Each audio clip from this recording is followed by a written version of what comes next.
Welcome back to the Big Show. I'm Jamel Hartman. It's the Daily Hour brought to you by the BAC Group of Companies, Medical House Lindos, and People's Pharmacy. Folks, don't forget to subscribe on our website. Follow us on all of our social media channels to stay up to date with all that we have going on. Help us grow beyond the mic as we do our part to continue to improve our community. All right, without further ado, let's give a warm TDH welcome to our very special guest today. We've got former Member of Parliament John Barritt stopping by. We're going to be talking about the state of the economy. Get your questions and comments ready. Let's give him a warm TDH welcome. Greetings, sir. How are you? I'm good. Good morning, Jamel. Good morning, everyone. Thanks for coming back. I always, it makes me smile when people come back. It means that, we didn't treat them bad. No, it's enjoyable. I was like, he's not going to say I treat them bad, did he? No. The waiting hurts, but the rest of it's good. Thank you so much. Thank you. Well, real quickly, before we get into the conversation, Teo and I just spoke about Larry Scott. Actually, he's a former United Bermuda Party senator. What did you want to, what was your experience like with Larry? It was good. I thought Teo had him right when he said, you never knew which way Larry was going to go, but whatever way he was going to go, whatever he thought, he made himself clear. And that was really an admirable quality. And the other thing is, I always found him to be an up person. He was always optimistic or positive about it. That's not to say that he didn't see the things that were wrong, but he was always positive in his outlook about what could be done to correct them. And he always had a view. And I posted on comments, I don't know if it was the World Gazette or somewhere else, that Larry was never backward about going forward. And I appreciated that. And he became a lawyer late in life, like I did, as a matter of fact, I think after me. And I also enjoyed, and I use that word in the broadest sense, my interactions with him when we were on different sides. And he was never someone you would forget once you'd met him. I don't care how casual it was, but in my case, it was more than casual because before he was a senator for the UBP and I was a member of the UBP, he was also the executive officer of the UBP. And he was a hard worker. He was diligent and likable. I mean, right until the end. Honestly, I will miss my conversations with my mate, but definitely.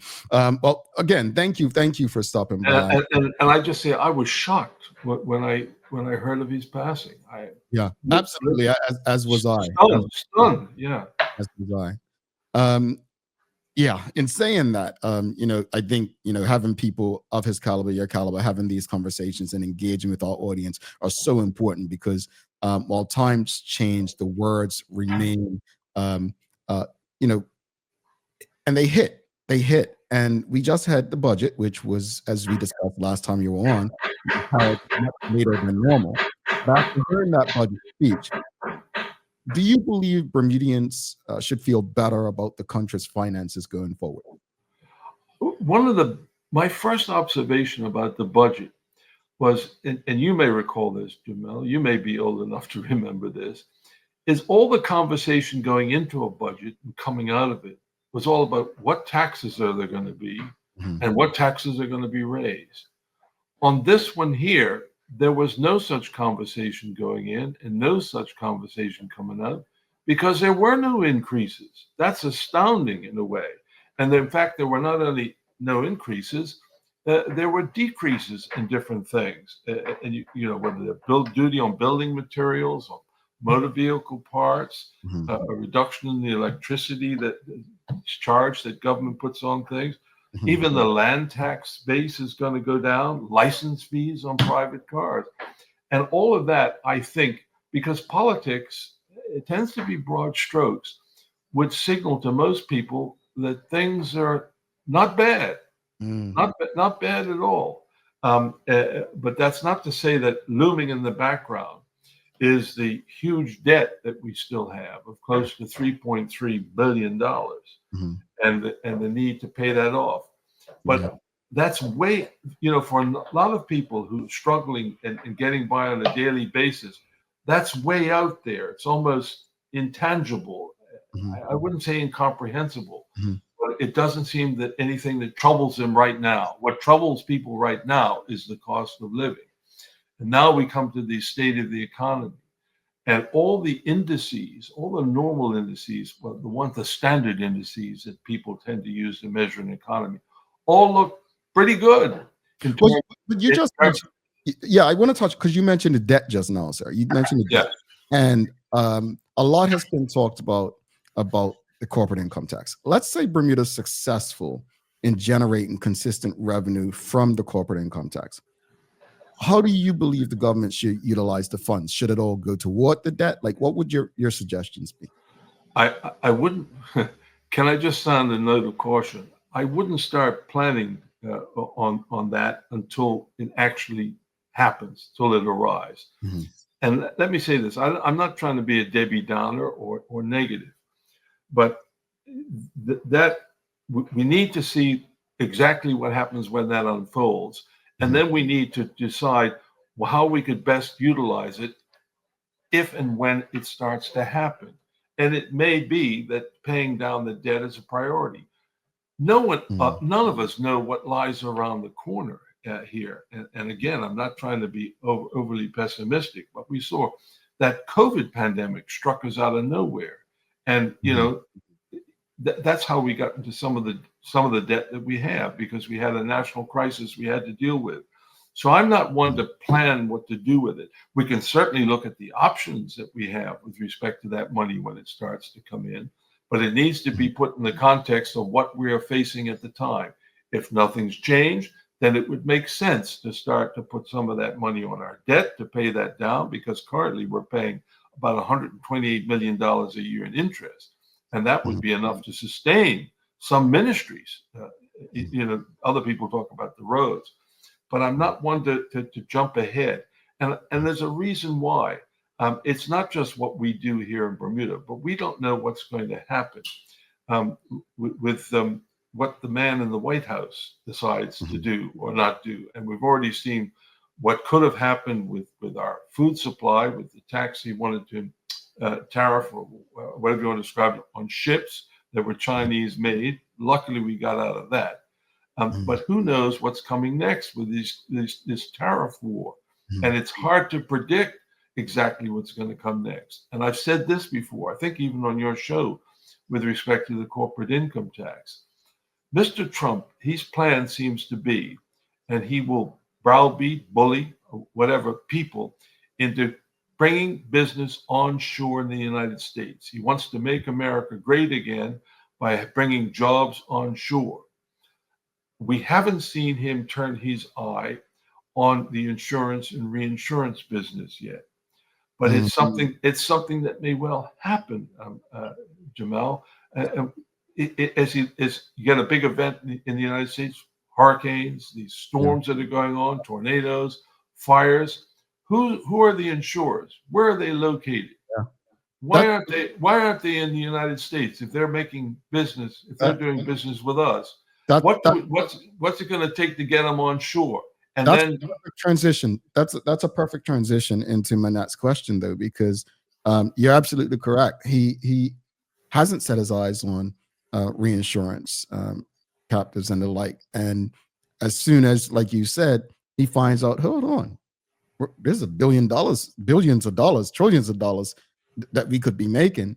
Um, so now I guess the question is, when you look at the sectors, right? It's white collar, blue collar. What do you feel the real economic wins are for Bermudians who are not in the IB sector? Because I think while the country may be looking great and the premier is mentioning a surplus budget, you have people saying, "Oh, well, the surplus is basically while letting the infrastructure crumble and not replacing people of need in the public sector."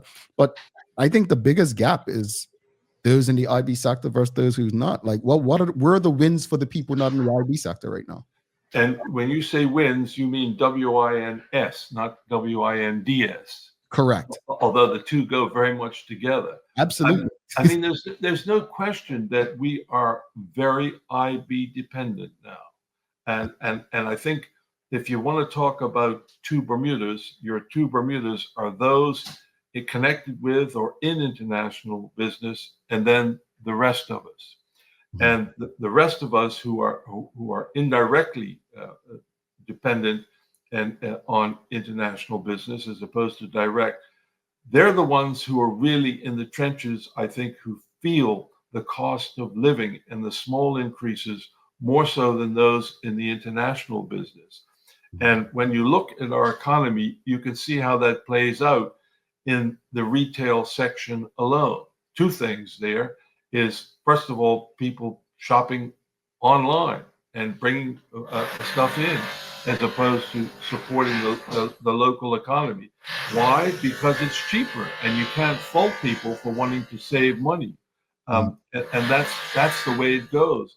And I used to tell, there's something I use to illustrate the point I'm trying to make with respect to two Bermudas.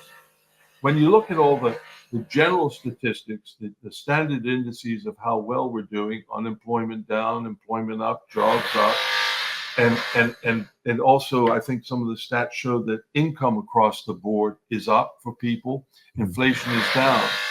But it's like the old story that if you go into the neighborhood bar and you're there, the average income of everybody is $49,000 a year. I'm just saying that off the top of my head. But in walks Bill Gates, and all of a sudden the national average goes up to 120,000. Right. And you see how the picture is skewed with the overall national statistic and standards. The real life of some people is completely missed in that picture. Indeed, indeed. Audience, if you have any questions or comments, please send them through. I want to shift gears real quickly. Something else that came out of the budget recently that has been a big topic of conversation has been what Minister Lightborn spoke of, which is basically the headline from the where was that was broadcasting policy to bolster creativity. Well, I don't know if you've had a chance to see it, but the government's new broadcasting policy pretty much aims to bolster creation of local content. From your perspective, how might this initiative impact the independence of media outlets in Bermuda? Well, I'm still trying to get my head around what is actually proposed. When it was first reported in the Royal Gazette, I remember the reported comment of Michael Fay, who's the opposition spokesman on this, that it was, he described it as fluff. And then somehow it escalated to a commentary that Big Brother is watching, Big Brother is coming, I think was the headline in the Royal Gazette. And that prompted me to look even more closely at it. And I think the line that stuck out for me that in the Minister Lightburn's brief was this, that the government is going to look at content with a view to ensuring that it's accurate, appropriate, and aligns with Bermuda's social and cultural values. There seems to me there are two things mixed there. One is to align with cultural values, social and cultural values, and the other is that whatever is reported is accurate and aligns with and appropriate. And that is where I think that some concern might be developing. And I think it needs to be explained in a little better and more detail exactly what is planned here and what is hoped to. Because I think if you're trying to control what people say and think, you'll have about as much chance of succeeding on that as you do with containing mercury. If you're ever familiar with those games when we were kids, remember you try to move the mercury around, and it's very, very difficult to control mercury. That said, I mean, there are governments, and this is where Michael Fay has said in his article, governments, this has been the first step towards authoritarianism and trying to control what people say or think. And the one thing that it prompted me to do that I'd like to share with you and your audience today is freedom of expression is protected under the Bermuda Constitution order. It can, and you're not to be denied except with your consent, although it's not an absolute right under our Constitution, under Section 9, that it can be abridged or modified by the government when it is reasonably, when some control or some modification is reasonably required in the interest of defense, public safety, public order, public morality, or public health. And furthermore, that it has to be shown to be reasonably justifiable in a democratic society. So there is an opportunity here to challenge anything that's done that we think in any way unnecessarily abridges our right to freedom of expression or freedom of speech. And it's important to recognize that as we go forward, that governments cannot absolutely forge ahead and Yeah, and trample. given the historical concerns about governmental influence over media, what we've seen in other jurisdictions, what safeguards do you believe are necessary to ensure that efforts to promote local content do not inadvertently lead to media control? Like, what are something that we, the public, can do to ensure that something like this?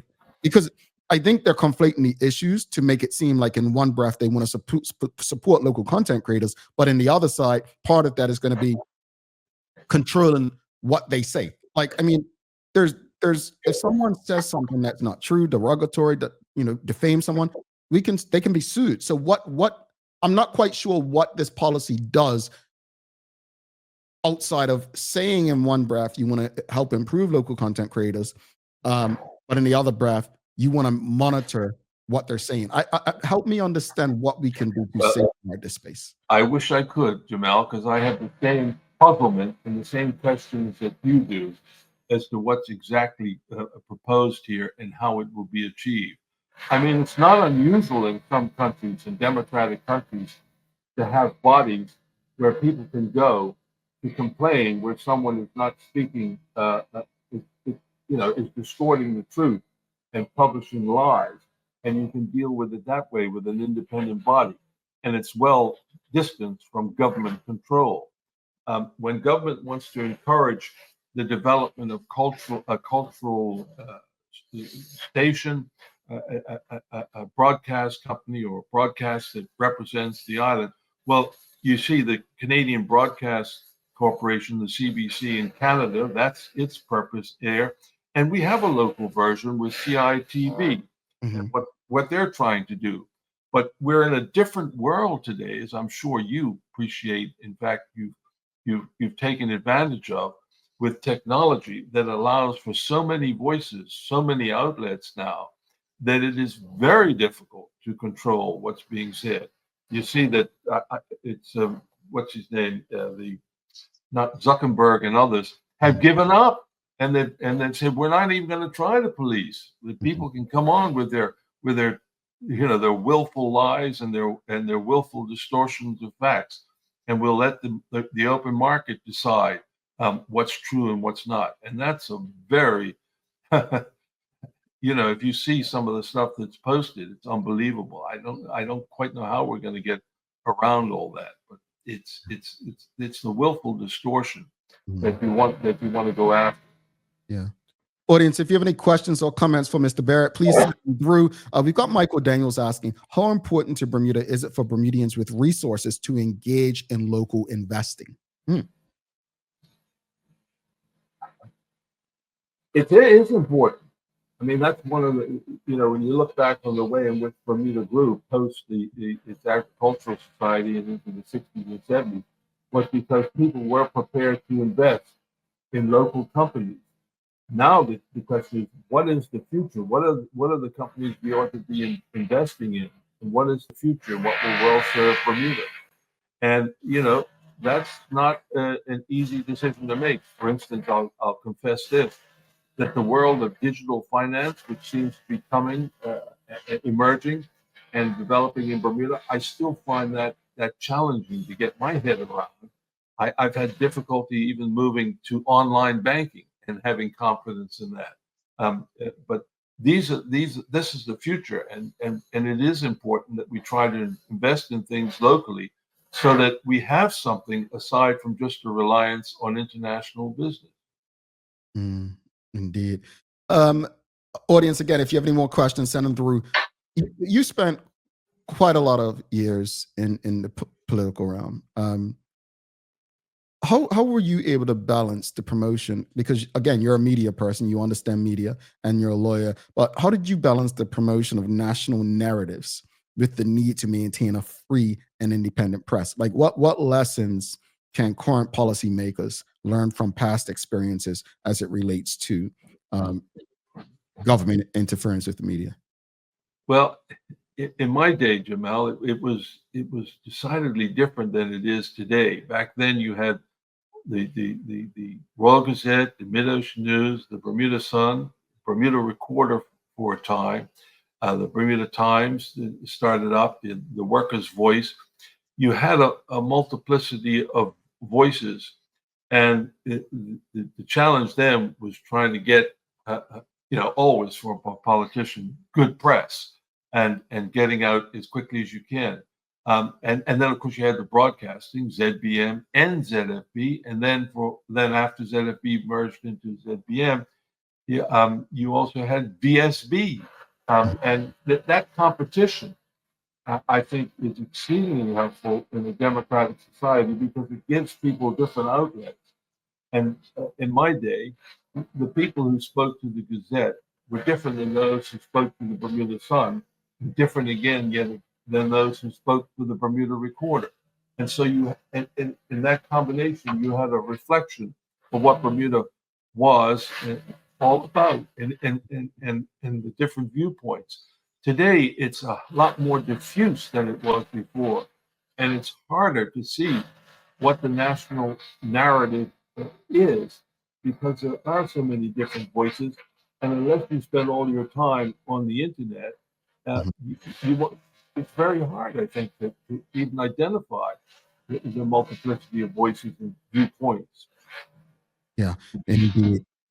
Before you head out, what I'm would you? sorry. I do apologize if you hear the noise in the background. They're Yeah, doing work in the unit underneath me. no, And no worries. of course, it would have to happen this morning and on the day I'm No, on no problem. And I'll share on this your show. with the audience. I actually have used AI to actually reduce the noise. So when it first began, it wasn't as loud. So the audience isn't hearing it as clearly. AI helping the show, helping the audience, right? Well, Look, that's the positive side, I guess, to AI. And recall the earlier conversation, and who knows where that's going to take us and what that's right. going to do for jobs. Read today, someone predicts at some point it's going to be the end of the human voices and human jobs Mhm. at some point. Not in my lifetime, I don't Mhm. think, but it's possible. But it's a frustrating Yeah. experience as well dealing with AI. Yeah, oh, absolutely. Let's go to the audience. We've got a few more questions. WKD Lama asking, do you think it was a mistake to allow local companies such as banks and Belco to be sold to external companies? I believe service has suffered. Uh, that's a hindsight is always 2020 vision. Yeah, I think with respect to Belco, they were always going to have a challenge, and even those who sold the Bank of Bermuda to HSBC, in many respects, they were finding it challenging dealing what was coming at them, and they decided to sell rather than to continue to meet the challenges that were coming at us, and that was a sad development in my view, Mm. and we might have been better off. But you've got to have people who are committed and prepared to do the work, and it seems that we don't have that anymore. Yeah, yeah. We've got Charles H. Jeffs II. He said, should the government provide incentives for major companies such as Belco, Airport, etc., to be majority local owned, dividends paid to foreign investors are not spent here? Similar question. Yeah, no, you know that it sounds like and appears to be a good idea and one worth pursuing. How do you encourage that? That's the big question. The world. It's interesting. At one time everyone said globalization is the way to go, and sort of open borders. Well, Hmm. we know we have a challenge here in Bermuda with open Hmm. borders. But in globalization, and look what Trump's doing. He's closing up shop in many respects in terms of globalization. And the needle seems to be going in another direction now. And that's not helpful for us because whatever the future holds for us, we are dependent on the outside world doing business with us, whether it be supplying food or actual business so that we can get dollars to employ people. Hmm.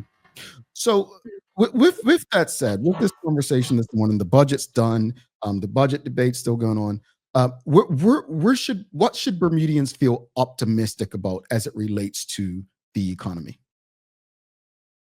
Oh boy, that's a big question. I'm not sure that, first of all, they do feel that optimistic. As I say, there are two Bermudas, and the ones who are not directly involved in international business, I think, are the ones that are finding it most difficult to be optimistic as they struggle on a day-to-day basis with their mortgage or rents or electricity and food prices, grocery bills. And I think there is some cause for optimism in terms of what might be coming our way with respect to this corporate income tax. But again, I don't count my chickens until they actually hatch.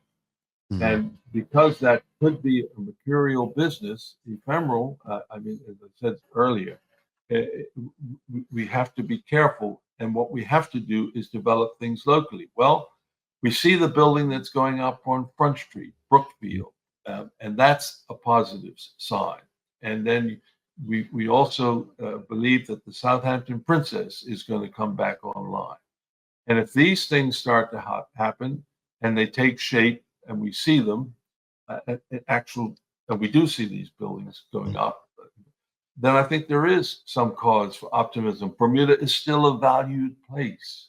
Yeah. And that has always been our calling card to the outside world, that we have something here. First of all, people, the people themselves.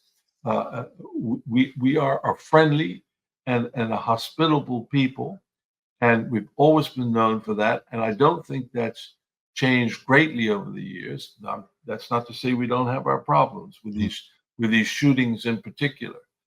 Yeah.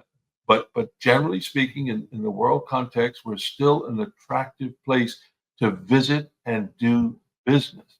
And Mm. as long as we maintain that, we hope that people will find that the path to our door is a good one, is a comfortable one, and a place where they want to do business.